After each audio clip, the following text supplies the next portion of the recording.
So, what is happening with Xavi Simons? What is this whole domino effect that Fabrizio Romano keeps talking about? And how does Bayern Munich control whether or not we are able to sign Xavi Simons? Bayern Munich controlling it, the signing for Chelsea? Mad, I know, but I'll explain it to you. Just recently, Xavi Simons was pushing hard to leave. But is that starting to change? Is Xavi Simons going to stay at RB Leipzig? Is he coming to Chelsea? Well, that is what I'm going to be talking about in this video. Before I do me a favor, smash the like button on this video, subscribe to the channel if you're new, and please, in the comments down below, let me know what you think. I want to hear what you guys have to say in regards to the whole Xavi Simons thing. I know there's been a lot of recycled news, a lot of information regurgitated, and nothing seems to be happening.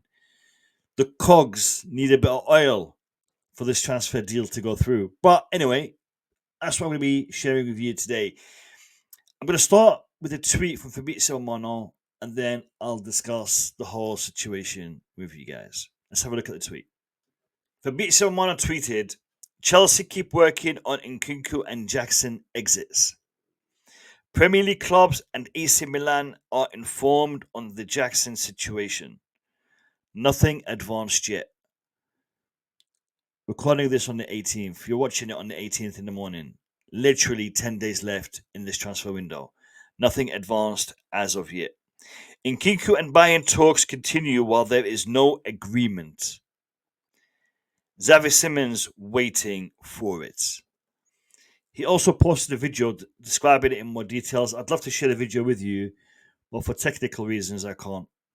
But I'll tell you what was discussed in that video, and I will give you a breakdown of where we are with Nkunku and Nicholas Jackson and how that affects Xavi Simons. Okay, so Xavi Simons can only be bought by Chelsea Football Club if we sell either Nkunku or Jackson. At the moment, the talks are surrounding Nkunku and his potential exit to Bayern Munich. The issue we have here is this. Bayern Munich are pushing for a loan deal, while Chelsea are only going to contemplate and consider a permanent deal. Now, there has been talks about a loan deal with an obligation to buy, but the obligation to buy is also linked to clauses, to achievements, to how many games is this guy going to play, how many goals is the guy going to score. So, really and truly, it will still be in Bayern Munich's hands whether or not he achieves those set clauses, set criteria for the deal to become a obligation to buy. And will they do that? Will they be pushing for that? What if Nkunku doesn't hit the ground running, and what if he doesn't start performing to the level that they expect? They may decide to, let's bench him, and then Chelsea will miss out on a sale and miss out on the opportunity that they want, because he'll be coming back at the end of next season, and we are going to have even more of an inflated squad than we currently do, especially with the attackers. So this is the issue we have in regards to Bayern Munich making the transfer of Nkunku, and that links to Xavi Simons because Chelsea don't want to have Nkunku and Xavi Simons at the club at the same time. Very similar type of players, different abilities, different potential, and right now we are keen on Xavi Simons, and it looks like Xavi Simons is also keen on us. That being said, Xavi Simons did play on Saturday, and he scored. He started the game. He scored. He got a yellow card. But if you are a club that is pushing for a player to be involved in a sale, and I said this before, he wouldn't be played, not for the full 90 minutes. And Xavi Simons missed a friendly, a preseason friendly, because of this whole transfer situation. Xavi Simons indicated that he doesn't want to be there. He even took the club's name, RB Leipzig, from his Instagram profile, took it off as a statement. All of that is putting pressure on RB Leipzig to make the deal. However, as the deal is starting to drag on, that balance of power is shifting towards RB Leipzig right now because they are the ones in control. While before the player was pushing, it looked like they would have to make this deal and they would have to accommodate what Chelsea will be offering them.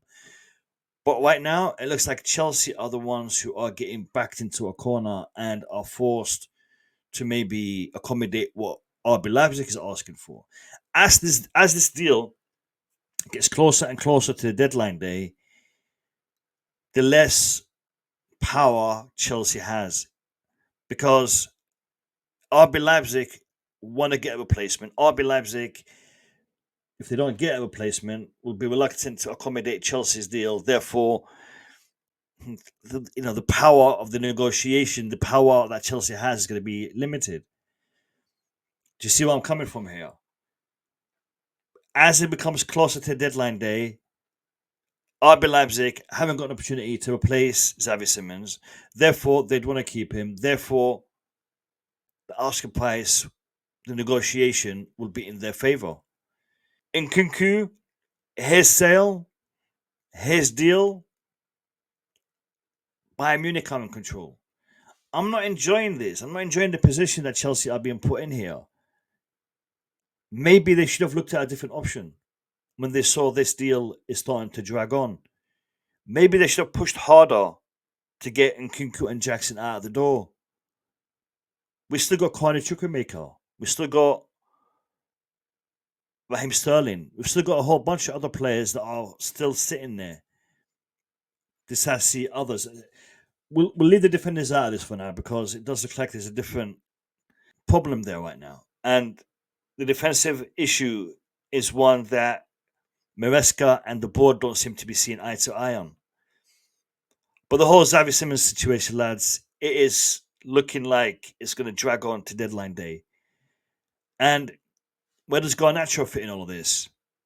It's a problematic one. It really is a problematic situation to be in.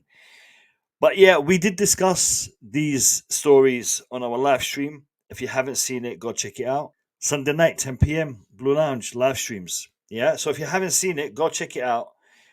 We did address it. We did talk about it. But right now, this whole situation is looking uncomfortable.